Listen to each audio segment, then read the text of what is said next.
Hello दोस्तों और करें तैयारी में स्वागत है। दोस्तों हम देख रहे हैं एग्जाम पीडिया का एमपी स्पेशल करंट अफेयर की सीरीज और इस क्रम में आज हम देखेंगे मध्य प्रदेश में जो भी आर्थिक परिदृश्य से जो इकोनॉमिक पर्सपेक्टिव से जो भी करंट इवेंट्स हैं या कि आपके एग्जाम के लिए इंपॉर्टेंट इकोनॉमिक्स से रिलेटेड करंट अफेयर्स उसको कवर करेंगे।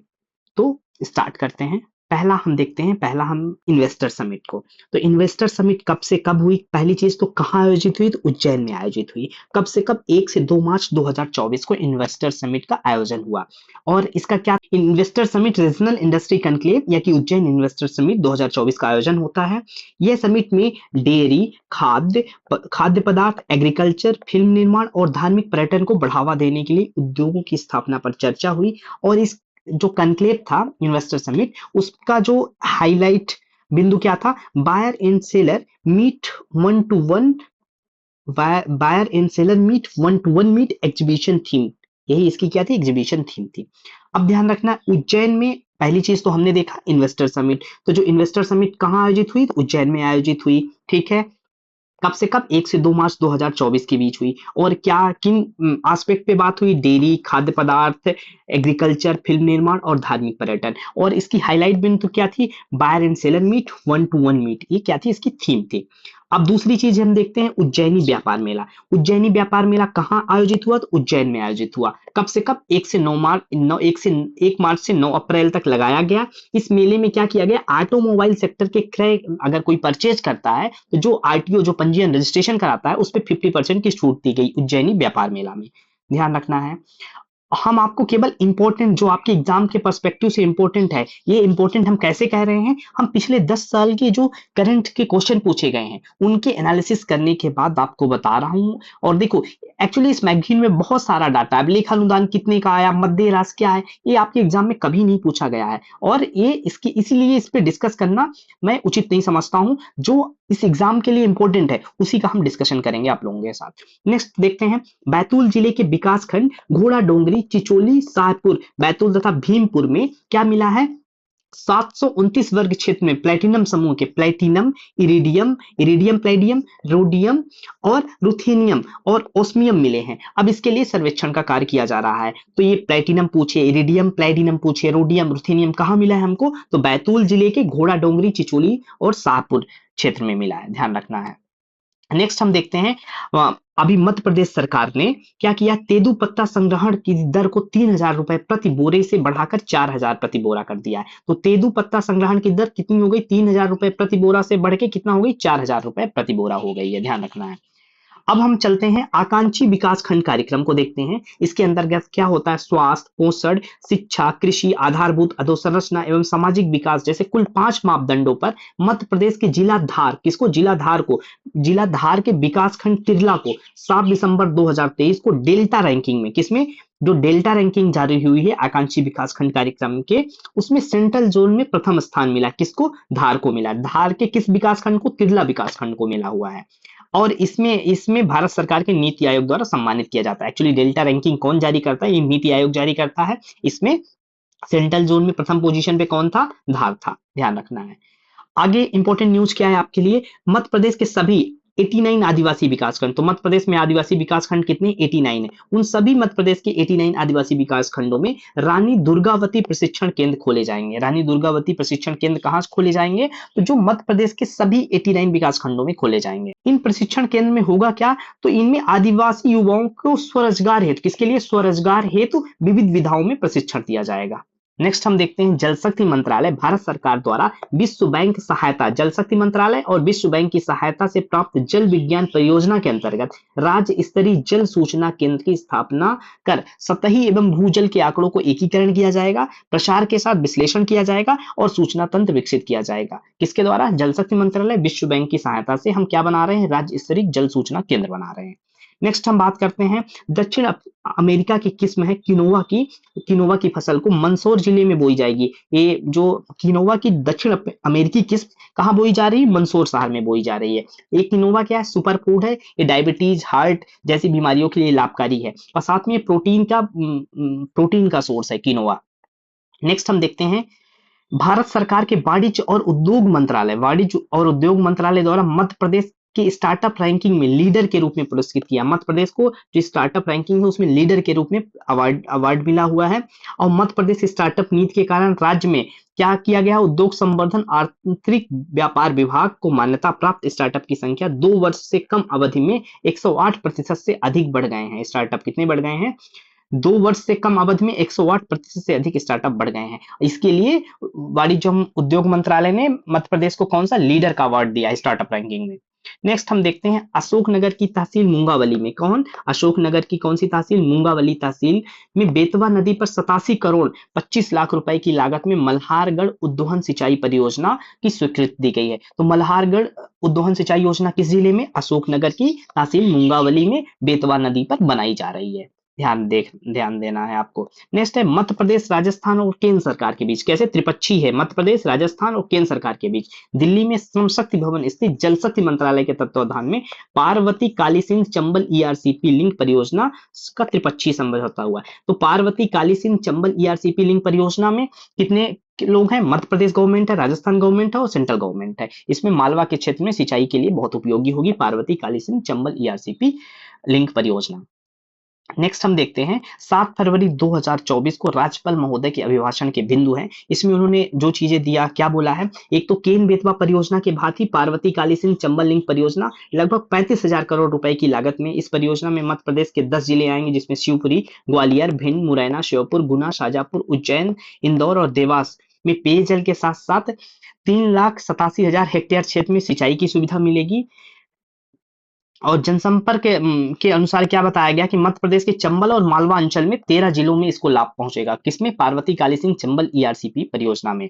नेक्स्ट हम देखते हैं नीति आयोग द्वारा जारी रिपोर्ट के अनुसार विगत 9 वर्षों में मध्य प्रदेश 2 करोड़ 30 लाख लोग बहुआयामी गरीबी जो मल्टी डायमेंशनल पॉवर्टी से 2 करोड़ 30 लाख लोग विगत 9 वर्षों में बाहर आए हैं। अब बड़ी आबादी को बहुआयामी गरीबी से उबारने वाले राज्यों में मध्य प्रदेश तीसरे स्थान पर है। ध्यान रखना है आपको, कितने लोग, 9 वर्षों में 2 करोड़ 30 लोग मध्य प्रदेश के मल्टी डायमेंशनल पॉवर्टी जो है बहुआयामी गरीबी से ऊपर आ गए हैं। और बहुआयामी गरीबी से उबारने वाले राज्यों में मध्य प्रदेश का स्थान कौन सा, तीसरा स्थान हो गया है। नेक्स्ट इंपॉर्टेंट न्यूज क्या हो जाती है, मध्य प्रदेश में 4 नए ग्लोबल स्किल पार्क को विकसित किए जा रहे हैं। साथ में 22 नवीन आईटीआई की स्वीकृत उपरांत प्रदेश में शासकीय आईटीआई की संख्या बढ़ के कितनी हो गई, 290 हो गई है। और आईआईटी जैसे प्रतिष्ठानों के माध्यम से फ्यूचर जॉब स्किल कोर्सेज में 7,000 युवाओं को प्रशिक्षण दिलाए जाने की योजना है। नेक्स्ट है राज्य के इंजीनियरिंग महाविद्यालय जबलपुर में क्या किया जा रहा है, आर्टिफिशियल इंटेलिजेंस और internet of things IoT engineering महाविद्यालय उज्जैन में, और उज्जैन में क्या कराया जाएगा, ब्लॉकचेन टेक्नोलॉजी एवं सरदार वल्लभ भाई पॉलिटेक्निक भोपाल में कंप्यूटर विजन क्षेत्र में सेंटर ऑफ एक्सीलेंस स्थापित किया जाएगा। ध्यान रखना है। तो हमने जबलपुर इंजीनियरिंग कॉलेज में क्या देखा, एआई आर्टिफिशियल इंटेलिजेंस और आईओटी इंटरनेट ऑफ थिंग्स की स्टडी कराई जाएगी, और उज्जैन में ब्लॉकचेन टेक्नोलॉजी की, और सरदार वल्लभ भाई पटेल पॉलिटेक्निक भोपाल को क्या किया जाएगा, सेंटर ऑफ कंप्यूटर के लिए सेंटर ऑफ एक्सीलेंस स्थापित किया जाएगा। ध्यान रखना है। आईआईटी इंदौर और देश के शोध आधारित प्रथम IIT deep tech research discovery campus की स्थापना कहाँ की जा रही है, उज्जैन में की जा रही है। नेक्स्ट हम देखते हैं भारत सरकार के एक स्टेशन एक उत्पाद योजना अंतर्गत विभिन्न रेलवे स्टेशनों पर क्या किया जाएगा, कुटीर एवं ग्रामोद्योग उद्योग का विक्रय प्रारंभ कर दिया जाएगा। साथ ही प्रदेश के कृषकों को उनके कोकून उत्पादन के उचित मूल्य दिलाने हेतु कोकून मार्केट की स्थापना की जाएगी। ध्यान रखना है। और साथ में हम ये देखते हैं मध्य प्रदेश में मलबरी, टसर, ईरी एवं मूंगा के संवर्धन के लिए पचमढ़ी में सिल्क टेक पार्क का शुभारंभ होगा, जो कि देश का एकमात्र सिल्क टेक पार्क होगा। ध्यान रखना है।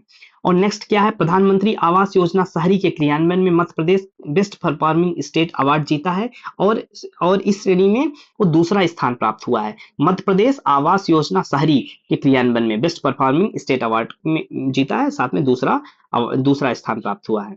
ध्यान रखना है। खनिज ब्लॉकों की नीलामी में पूरे देश में मध्य प्रदेश ने प्रथम स्थान पे है। खनिज ब्लॉकों की नीलामी में पूरे देशों में मध्य प्रदेश का स्थान क्या है, प्रथम है। और आकांक्षी विकासखंड कार्यक्रम मध्य प्रदेश के 29 जिलों के 42 विकास खंडों में लागू है। और नीति आयोग में नवीनतम रैंकिंग मतलब डेल्टा रैंकिंग के अनुसार जो तिरला है एवं पार्टी विकासखंड सेंट्रल जोन में तिरला को कौन सा पहला आया है, और पार्टी विकासखंड को द्वितीय स्थान प्राप्त हुआ है। ध्यान रखना है। नेक्स्ट हम देखते हैं उज्जैन देश का पहला यूनिटी मॉल बनेगा। उज्जैन में देश का पहला यूनिटी मॉल बनने जा रहा है। उज्जैन में देश का पहला यूनिटी मॉल बनेगा। इसकी स्वीकृत भारत सरकार की scheme of the special assistant to states for capital investment 23-24 के तहत दी गई है। यूनिटी मॉल में होगा क्या कि one district one product, GI product, हस्तशिल्प उत्पाद और जो स्थानीय लोकल प्रोडक्ट होते हैं उनका प्रमोशन एवं विक्रय के लिए वन स्टॉप मार्केट प्लेस के रूप में इसको संवर्धन किया जाएगा यूनिटी मॉल को। और Madhya Pradesh, next important news क्या है, मध्य प्रदेश का जो हरदा जिला है वो 100% सिंचित जिला बनने जा रहा है। हरदा जिला 100% सिंचित जिला बनने जा रहा है।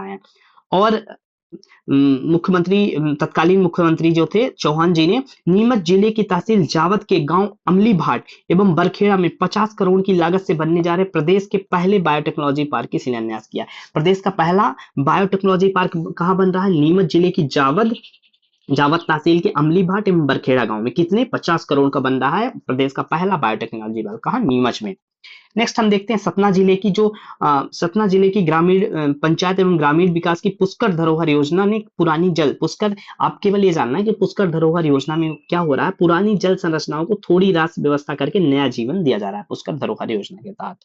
नेक्स्ट हम देखते हैं मध्य प्रदेश के एक जिला एक उत्पाद के तहत छतरपुर जिले के प्रसिद्ध फर्नीचर उत्पाद को राष्ट्रीय और अंतर्राष्ट्रीय बाजार उपलब्ध करवाने के लिए प्रदेश की जो सूक्ष्म लघु मध्यम उद्यम विभाग और नेशनल डिजाइन संस्थान के बीच एमओयू हस्ताक्षर हुआ है। तो छतरपुर का फर्नीचर उत्पाद को हम राष्ट्रीय स्तर पर प्रसारित करेंगे। नेक्स्ट हम देखते हैं इंदौर का जो मंगालिया में प्रदेश का सबसे बड़ा और हाईटेक मिल्क पाउडर प्लांट बन रहा है। तो प्रदेश का सबसे बड़ा और हाईटेक मिल्क पाउडर प्लांट कहाँ बन रहा है, इंदौर के मंगालिया में बनने जा रहा है। यहाँ रोजाना 3 लाख लीटर दूध से 30,000 किलो दूध पाउडर बनाया जाएगा, ध्यान रखना है। नेक्स्ट आपके लिए इंपॉर्टेंट न्यूज हो जाती है नीमच जिले, नीमच में ही क्या बन रहा है, बायोटेक्नोलॉजी पार्क बन रहा है। एक तो चीज ये देख लीजिएगा, नीमच के मनासा के विकास पर्व के कार्यक्रम में 1208 करोड़ की रामपुरा मनासा बृहद सिंचाई दाब युक्त सिंचाई परियोजना का शुभारंभ किया गया। रामपुर मनासा बृहद सूक्ष्म दाब युक्त सिंचाई परियोजना कहाँ, नीमच में प्रारंभ हुई है, ध्यान रखना है। और 3500 करोड़ रुपए की लागत की नीमच जावद सिंचाई परियोजना भी प्रारंभ कर दी गई है, ध्यान रखना है। नेक्स्ट इंपॉर्टेंट क्या हो जाता है आपके लिए, मध्य प्रदेश की जो नवीकरणीय ऊर्जा क्षमता है वो 11 गुना बढ़ गई है और यह राज्य की स्थापित क्षमता का लगभग 24% है। सौर ऊर्जा क्षमता कितनी है, 52% सौर ऊर्जा बढ़ गई है और स्थापित 24, यह राज्य की नवीकरणीय ऊर्जा कितना है, 11 गुना बढ़ी है। और जो टोटल स्टैब्लिश्ड थी मध्य प्रदेश की उसका 24% है। और अगर हम सोलर एनर्जी में देखिए कितने परसेंट बढ़ा है, तो सोलर एनर्जी जो पहले थी उससे 52% बढ़ा है, ध्यान रखना है। वर्तमान में 1000 मेगावाट क्षमता के सौर पार्क संचालित और 1778 मेगावाट के पार्क जल्द ही शुरू हो जाएंगे। नेक्स्ट हम देखते हैं जो 1000 मेगावाट सोलर पार्क परियोजना है उसमें 250 मेगावाट मंदसौर सोलर पार्क से 750 मेगावाट रीवा सोलर पार्क में शामिल है। नेक्स्ट हम देखते हैं जो रीवा का मेगा सोलर पार्क है उसके नवाचारी प्रयासों की वजह से कई पुरस्कार मिलने हैं। इनमें से प्रति इकाई 2.97 रुपए की न्यूनतम मूल्य दर हासिल की है और विश्व बैंक के प्रेसिडेंट अवार्ड से सम्मानित हुआ है Rewa mega solar park. Next हम देखते हैं मध्य प्रदेश का रिपोर्ट कार्ड जारी किया गया है जो 2003 से 23 के बीच का रिपोर्ट कार्ड है। इसमें क्या बताया गया है कि मध्य प्रदेश का बजट का आधार 2002 में 23,100 करोड़ रुपए था, वर्तमान में 3,14,000 करोड़ रुपए का हो गया है। शिक्षा के बजट में देखते हैं 2556 करोड़ रुपए से बढ़कर 38,000 करोड़ रुपए हो गया है। स्वास्थ्य बजट 580 करोड़ था जो अब कितना हो गया है, 16,000 करोड़ का हो गया है। सर्व शिक्षा अभियान में 844 करोड़ रुपए थे जो 2003 में, अब कितने हो गए हैं, 7,000 करोड़ रुपए हो गए। प्रति व्यक्ति आय कितनी थी, पहले 11,700 रुपए थी जो बढ़कर अब कितनी हो गई है, 1,40,000 हो गई है। सड़क निर्माण कितनी थी, पहले 60,000 किलोमीटर की सड़कें थी, अब प्रदेश में 5,10,000 किलोमीटर की सड़कें हो गई हैं, जिसमें देखते हैं 8 गुना की वृद्धि हुई है सड़क निर्माण में। नेशनल हाईवे की लंबाई 4800 किलोमीटर थी, उससे बढ़ के 13,000 किलोमीटर हो गई है और ऊर्जा क्षमता 29,000 मेगावाट से भी अधिक वृद्धि हुई है। अब प्रश्न में पूछा जाता है कि 26वीं राष्ट्रीय ई गवर्नेंस कॉन्फ्रेंस कहाँ आयोजित हुई, तो 26वीं राष्ट्रीय ई गवर्नेंस कॉन्फ्रेंस का आयोजन कहाँ किया गया, इंदौर में किया गया। ये दो दिवसीय थी, कब, 24 और 25 अगस्त 2023 को किया गया। इस प्रेस कॉन्फ्रेंस में भारत सरकार के इलेक्ट्रॉनिक और सूचना प्रौद्योगिकी मंत्रालय के साथ मिलकर मध्य प्रदेश शासन के सहयोग के साथ आयोजित किया गया था। इस कॉन्फ्रेंस में शामिल होने के लिए 28 राज्य और 9 गणराज्यों के अधिकारी इंदौर पहुंचे थे।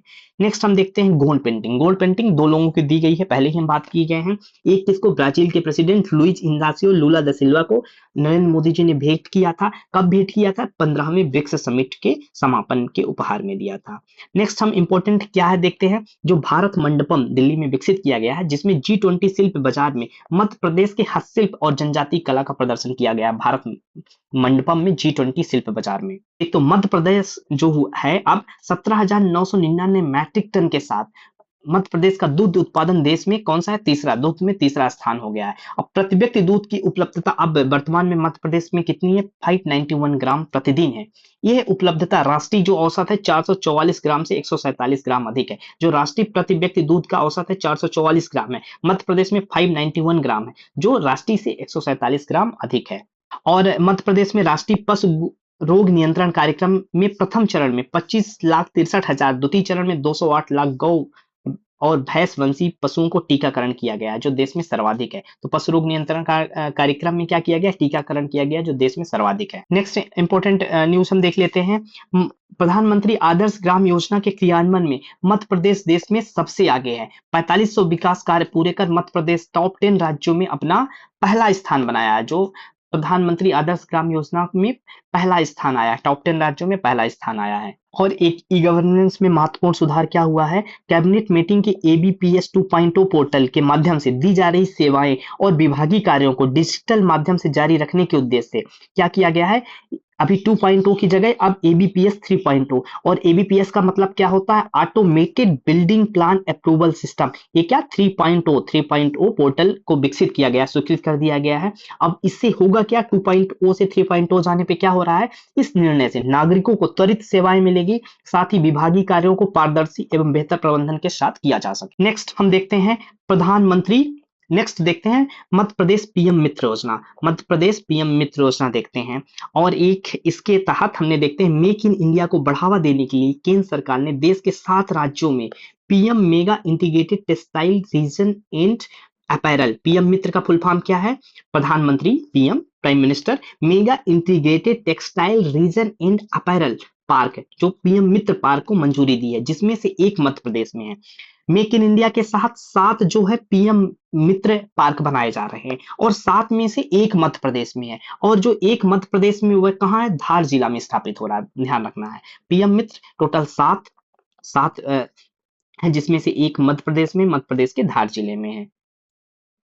और PM मित्र योजना 5F विजन से प्रेरित है। 5F क्या है? Farm to fibre, farm to factory, factory to fashion, fashion to fashion, fashion to foreign. ये क्या है? 5F विजन पे जो PM मित्र पार्क है वो बेस्ड है। ये टेक्सटाइल पार्क कहाँ लगाए जाएंगे? तो तमिलनाडु, तेलंगाना, कर्नाटक, महाराष्ट्र, गुजरात, मध्य प्रदेश और उत्तर प्रदेश, इस तरीके से हम देखिए ये 7 राज्यों में लगाए जा रहे हैं। तो मध्य प्रदेश में कहाँ लगाया जा रहा है? तो हमने देखा धार में लगाया जा रहा है। नेक्स्ट हम देखते हैं प्रदेश की सिंचाई के लिए 6 बृहद सिंचाई परियोजनाओं की स्वीकृति मिली है। मध्य प्रदेश में क्या 6 बृहद सिंचाई परियोजनाओं की स्वीकृति मिली है। पहला देखते हैं हरबाखेड़ी बैराज मध्यम माइक्रो सिंचाई परियोजना, कहाँ? उज्जैन जिले के माहितपुर तहसील में क्षिप्रा नदी पर प्रस्तावित है। जो हरबाखेड़ी बैराज मध्यम, हरबाखेड़ी कहाँ है? उज्जैन के क्षिप्रा नदी पर, माहितपुर तहसील में। नेक्स्ट देखते हैं पांगरी मध्यम माइक्रो सिंचाई परियोजना कहाँ पे है? तो बुरहानपुर जिले के खकनार तहसील के किस नदी पे? उतावली। पांगरी मध्यम माइक्रो सिंचाई, उतावली नदी, बुरहानपुर के खकनार तहसील में। नेक्स्ट देखते हैं Lamta pressurised pipe irrigation network परियोजना, ये बालाघाट जिले, कहाँ पे? बालाघाट जिले के पारसवाड़ा विकासखंड में प्रस्तावित है। नेक्स्ट हम देखते हैं जैरा मध्यम माइक्रो उद्वहन सिंचाई परियोजना, इस सागर जिले के जैरा में प्रस्तावित है। प्रस्तावित क्या? स्वीकृत हो गई है। समाकोटा बैरा सिंचाई परियोजना, ये उज्जैन जिले के समाकोटा में है। टेम मध्यम सिंचाई परियोजना, ये विदिशा जिले में स्थित है। इस तरीके से हमने देखा प्रदेश की जो 6 बृहद सिंचाई परियोजनाओं की स्वीकृति मिली है, उनको देख लिया। आप एक बार फिर से इनको देख के रिवाइज कर लीजिए। नेक्स्ट बढ़ते हैं, केंद्रीय जल आयोग ने बालाघाट एवं सिवनी जिले से जुड़ी संजय सरोवर सिंचाई परियोजना, अभी एक फैक्ट ये देख लीजिए, संजय सरोवर सिंचाई परियोजना कहाँ है? बालाघाट एवं सिवनी जिले से है, इसकी स्वीकृति प्रदान कर दी गई है। जो रेल बजट 2023-24 में मध्य प्रदेश राज्य में 13,607 करोड़ का आवंटन किया गया, जो 2009 से 14 के औसत आवंटन 632 करोड़ के 21.5 गुना अधिक रेल बजट हमको मिला हुआ है, ध्यान रखना है। और मध्य प्रदेश के सिंचाई के क्षेत्र में उत्कृष्ट राज्य के रूप में केंद्रीय सिंचाई ऊर्जा ब्यूरो द्वारा सीबीआईपी अवार्ड प्राप्त किया। तो सीबीआईपी अवार्ड अवार्ड किसके द्वारा प्रदान किया गया? केंद्रीय सिंचाई ऊर्जा ब्यूरो द्वारा दिया गया। किस लिए? सिंचाई के क्षेत्र में उत्कृष्ट राज्य का दर्जा प्राप्त करने के कारण सीबीआईपी अवार्ड मिला है। नेक्स्ट हम देखते हैं इंदौर नगर निगम का ग्रीन बॉन्ड। तो 10 फरवरी 2023 को इंदौर नगर निगम ने खरगोन में 60 मेगावाट सौर ऊर्जा संयंत्र स्थापित करने के लिए उसकी राशि की कितनी जरूरत थी? 244 करोड़ रुपए के ग्रीन बॉन्ड जारी किए हैं। 244 करोड़ रुपए के ग्रीन बॉन्ड जारी करने वाला ऐसा पहला शहर बना है। इस ग्रीन बॉन्ड का उद्देश्य क्या है? सोलर एनर्जी को बढ़ावा देना। इससे क्या है? सोलर एनर्जी को बढ़ावा देना और इंदौर सोलर प्लांट लगने से कार्बन उत्सर्जन में कमी आएगी एवं जल प्रदाय पर होने वाले विद्युत व्यय में लगभग 5 करोड़ रुपए प्रति माह बचेंगे। और इस ग्रीन बॉन्ड का भागीदार कोई भी बन सकता है, जिसका इश्यू प्राइस जो होगा बेस वैल्यू 1000 रुपए होगी और कम से कम कितना? 10,000 रुपए का इन्वेस्टमेंट करना होगा, ध्यान रखना है। नेक्स्ट हम देखते हैं केंद्र सरकार के कपड़ा परिधान मंत्रालय का इंक्यूबेशन सेंटर कहां खुल रहा है? ग्वालियर में खुल रहा है। तो कपड़ा परिधान मंत्रालय का इंक्यूबेशन सेंटर ग्वालियर में खुल रहा है। नेक्स्ट हम देखते हैं Rewa ultra mega solar limited को देखते हैं। जो Rewa ultra mega solar park है उसके बारे में देखते हैं। तो इसको ये जो RUMSL नवीकरणीय ऊर्जा परियोजना के लिए रूरल इलेक्ट्रिफिकेशन कार्य जो REC है 1000 करोड़ रुपए की वित्तीय सहायता उपलब्ध कराने हेतु करार किया है। तो जो Rewa ultra mega solar park है उसको 1000 करोड़ रुपए कौन देगा? REC देगा। और इससे होगा क्या कि मध्य प्रदेश में बड़े पैमाने पर सौर पार्क सोलर पार्क डेवलप किए जाएंगे एवं नवीकरणीय रिन्यूएबल जो एनर्जी मिनिस्ट्री है उसके द्वारा सोलर पार्क डेवलपर इसको नामांकित किया जाएगा। किसको? Rewa ultra mega solar limited को। और प्रदेश का लक्ष्य भी है कि 2024 तक जो हमारी रिन्यूएबल एनर्जी सोर्स है उसमें उसकी कितने 20% तक जो बिजली होगी किससे होगी? रिन्यूएबल से होगी। और 2027 तक 30% होगी और 2030 तक कितनी होगी? 50% होगी। ये ध्यान रखना बहुत इंपॉर्टेंट है। ये जो हमारा लक्ष्य क्या है? 2024 तक नवीकरणीय स्रोत के माध्यम से अपनी आवश्यकता की बिजली का 20% यूज करेंगे। 2027 तक 30% और 30 तक जो हमारी एनर्जी रिक्वायरमेंट है उसका 50% हम किससे लेंगे? सोलर से लेंगे। 50% अप टू 2030 तक ही हमारा लक्ष्य है। अभी हमने देखा है कि नवीकरणीय ऊर्जा में हमारी 32 गुना वृद्धि हुई है। विगत वर्षों में ग्रीन ऊर्जा उत्पादन में हमने 32 गुना वृद्धि की है, ध्यान रखना है आपको। 2010 में नवीन एवं नवीकरणीय ऊर्जा विभाग का गठन किया गया था। नवीन एवं नवीकरणीय ऊर्जा विभाग का गठन कब किया गया था? तो 2010 में किया गया था, ध्यान रखना है। अब हमने देखा कि मनरेगा का जो पेमेंट है उसका मजदूरी दर है बढ़ा दिया है। पहले कितना था? 204 था, अब बढ़कर 1 अप्रैल 2023 से 221 रुपए हो गया है प्रतिदिन की जो मजदूरी है। नेक्स्ट हम देखते हैं वनवासियों को वन की मालिकी दिलवाने वाला मध्य प्रदेश देश का पहला राज्य बना। जो वनवासी थे उनको वन का ऑनरशिप दिलवाने वाला मध्य प्रदेश देश का पहला राज्य बना है। इसमें कैसे देगा कि जो कीमती सागवान की लकड़ी होगी तो उसमें जो लकड़ी जब सेल होगी तो उसकी 20% राशि किसको जाएगी? मालिक वनवासी को जाएगी, वनग्राम को जाएगी। इस तरह से इस पर पहली बार ऐसा हुआ कि जंगल से जो भी कमाई होती है उसका 20% हिस्सा वन समिति के अधीन किया जाएगा, ध्यान रखना है। तो इस तरीके से वन की मालिकी दिलवाने वाला मध्य प्रदेश देश का पहला राज्य बन गया है। नेक्स्ट हम देखते हैं भोपाल के सिंगापुर के सहयोग से ग्लोबल स्किल पार्क विकसित किया जा रहा है। तो ग्लोबल स्किल पार्क कहाँ बनेगा? भोपाल में बनेगा। किसके सहयोग से? तो सिंगापुर के सहयोग से। देखते हैं मध्य भारत के पहले टॉय क्लस्टर। तो टॉय क्लस्टर, पहला टॉय क्लस्टर कहाँ बन रहा है? इंदौर के इंटरनेशनल टॉय क्लस्टर वर्चुअल का शिलान्यास किया गया है। कहाँ पे? इंदौर में। पहला टॉय क्लस्टर इंदौर में बन रहा है। और देखते हैं केंद्रीय ग्रामीण विकास मंत्रालय और मत्स्य पशुपालन एवं डेयरी द्वारा मंत्रालय द्वारा 23 जुलाई को क्या चालू किया गया? अहेल्प चालू किया गया। अहेल्प प्रशिक्षण कार्यक्रम का शुभारंभ किया गया। अहेल्प है क्या? Accredited agent for health and extension of live stock production. Next देखते हैं इंपॉर्टेंट न्यूज है मध्य प्रदेश के 10 जिलों कौन है? भोपाल, सीहोर, उज्जैन, रतलाम, नीमच, बड़वानी, खंडवा, खरगोन, जबलपुर, छिंदवाड़ा में क्या बनाया जाएगा? ग्रीन हाउस क्लस्टर डेवलप किया जाएगा। Green house cluster Madhya Pradesh के 10 जिलों में डेवलप किया जाएगा। नेक्स्ट मोस्ट इंपोर्टेंट न्यूज है मुरैना जिले के गजक और रीवा जिले के सुंदरजा आम को क्या मिला? GI टैग मिला। और जो रीवा जिले का सुंदरजा आम है ये रीवा में कुठुलिया फल अनुसंधान केंद्र में ये उत्पादित किया गया, डेवलप किया गया है। ये आम का जो होता है हल्का सफेद किस्म का आम है ये, और गोविंदगढ़ कस्बे में हल्का हरा किस्म से में अधिक होता है। इसकी जो विशेषता क्या? सुंदरजा आम में पहली चीज तो ये बिना रेशे के होता है और इसमें जो शर्करा पाई जाती है, जो शुगर पाई जाती है, वो शुगर जो होती है वो डायबिटीज का जो पेशेंट है वो भी इसको खा सकता है। और 1968 में इस आम के नाम पर डाक टिकट जारी किया गया था, ध्यान रखना है आपको। नेक्स्ट इंपॉर्टेंट आपके लिए न्यूज क्या हो जाती है, मध्य प्रदेश की स्टार्टअप नीति का शुभारंभ 13 मई 2022 को इंदौर शहर के ब्रिलियंट कन्वेंशन सेंटर से प्रधानमंत्री ने वर्चुअली किया। तो स्टार्टअप नीति 13 मई 2022 से प्रारंभ होती है इंदौर शहर से। नेक्स्ट हम देखते हैं भोपाल में इंटरनेशनल टोमेटो कॉन्क्लेव 2022 का आयोजन हुआ। इंटरनेशनल टोमेटो कॉन्क्लेव का आयोजन कहाँ हुआ, भोपाल में आयोजित होता है। यह उद्यानिकी एवं खाद्य प्रसंस्करण विभाग मध्य प्रदेश साथ में नीदरलैंड की एम्बेसी के सहयोग से किया गया है। नेक्स्ट हम देखते हैं मध्य प्रदेश देश का पहला राज्य है जहां मध्य प्रदेश राज्य परिसंपत्ति प्रबंधन कंपनी लिमिटेड का गठन किया गया है। इससे होगा क्या कि परिसंपत्तियों के प्रबंधन में शासन को रिजर्व मूल्य से अधिक लाभ प्राप्त होगा। नेक्स्ट देखते हैं देश के 75 जिलों में 75 डिजिटल बैंकिंग यूनिट को राष्ट्र को समर्पित किया है। अब 75 डिजिटल बैंकिंग यूनिट में मध्य प्रदेश से केवल 3 शहर हैं, सागर, इंदौर और इटारसी शामिल है। 75 डिजिटल बैंकिंग यूनिट में मध्य प्रदेश से 3 शहर सागर, इंदौर और इटारसी है।